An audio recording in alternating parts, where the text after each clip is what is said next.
CM ನ್ಯೂಸ್ಗೆ ಸ್ವಾಗತ. ನಾನು ನಿಮ್ಮ PS ನಾಯ್ಕೋಡಿ. ಕಲ್ಯಾಣ ಕರ್ನಾಟಕ ರಸ್ತೆ ಸಾರಿಗೆ ನಿಗಮ ತಾಳೆಕೋಟೆ ಘಟಕದ ವ್ಯವಸ್ಥಾಪಕ ಅಶೋಕ್ ಕುಮಾರ್ ಬಸ್ ಸ್ಟ್ಯಾಂಡ್ ಮತ್ತು ಬಸ್ ಸಂಚಾರಕ್ಕೆ ಸಂಬಂಧಿಸಿದ ವಿವಿಧ ಬೇಡಿಕೆಗಳನ್ನು ಆಗ್ರಹಿಸಿ ಮನವಿ ಸಲ್ಲಿಸಿದರು.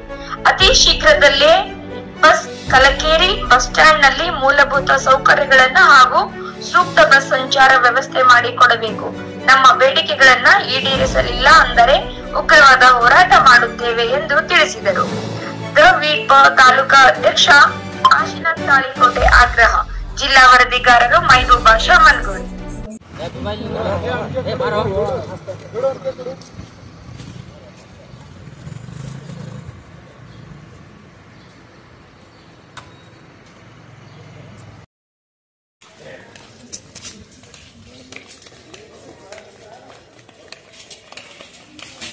ಬೆಂಗಳೂರು ಮಾಡಿಬಿಟ್ಟಿವಲ್ಲ, ಅಲ್ಲೆಲ್ಲ ಎಲ್ಲ ಸೆಕ್ಟರ್ ಎಲ್ಲ ಬಸ್ ಕೊಟ್ಟಿವಿ. ಇದು ಒಂದು ನಿಮ್ಗೆ ಟ್ರಿಪ್ ಮಾಡಂತಿಲ್ಲ, ಅದೊಂದು ಟ್ರಿಪ್ ಅದು ಲೇಟ್ ಆಗಿ ಬಂದು ಈಗ ಗಾಡಿ ಅದೊಂದು ಟ್ರಿಪ್ ಅಷ್ಟೇ ಅಲ್ಲ, ಟ್ರಿಪ್ ಒಂದೇ ಅಲ್ಲ.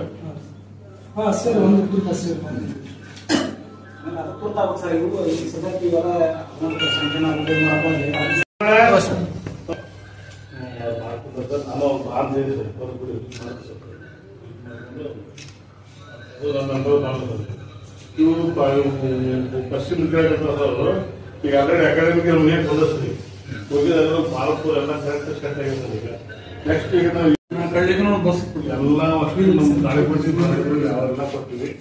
ಆಮೇಲೆ ನಿಮ್ಗೆ ತಾಳಿಕೋಟಿ ಕಲಿಕೆಯಲ್ಲಿ ಹೋಗಿ ಮುಂಜಾನೆ ಮಾತ್ರ 9 ಗಂಟೆಗೆ ಒಂದು ಬಿಜಾಪುರ ಬಸ್ ಮಾಡಿದ್ದಾರೆ. ಇಲ್ಲಿ ಬಿಜಾಪುರ 4 ಗಂಟೆಗೆ ಒಂದು ಬಿಜಾಪುರ ಬಿಟ್ಟು ಕಲಿಕೆಯಲ್ಲಿ ಬಂದು ಈ ಕಡೆ ಬರೋದು ಮಾಡ್ಕೊಂಡಿದ್ವಿ. ಬಸ್ ಮಾಡಿವಿ. ಈಗ ನೀವು ಬಂದಿರ್ಬೇಕಾದ್ರೆ ಮಣಕಾಳ ಬೂದರ ಗ್ರಾಮ ವಿದ್ಯಾರ್ಥಿಗಳಿಗೆ ಮಧ್ಯಾಹ್ನ ಸಮಯದಲ್ಲಿ ತಮ್ಮ ಊರಿಗೆ ಹೋದ್ರು. ಯಾವುದೇ ಸಾರಿಗೆ ವ್ಯವಸ್ಥೆ ಇರದ ಕಾರಣ ಅಂಗಡಿಗಳು ಸುಮಾರು 3-4 ಕಿಲೋಮೀಟರ್ ಕಾರಣ ಈಗ ಆಲ್ರೆಡಿ ಫೆಬ್ರವರಿ ಬಂದು ನಮ್ದು ಈಗ ಮಾರ್ಚ್ ಎಕ್ಸಾಮ್ ಮುಗಿತಾರೆ. ಈಗ ಈಗ ಬಿಟ್ಬಿಡಿ ಸರ ಇದು ಈ ಪೈನ್ ಗೌರ್ಮೆಂಟ್ ಕೇಳಿ ಇದ್ರ ಬಿಡ್ರಿ. ಇದೊಂದು ಪೈನ್ ಬಿಡ್ರಿ, ಯಾಕಂದ್ರೆ ನಮ್ಗೆ ಬುಧವಾರ ಬಿಟ್ಟು ಬಸ್ ಆಮೇಲೆ ಬೇಕಾದ ಹೊಟ್ಟೆ ಹೊಣಕಾಳ ಬಂದು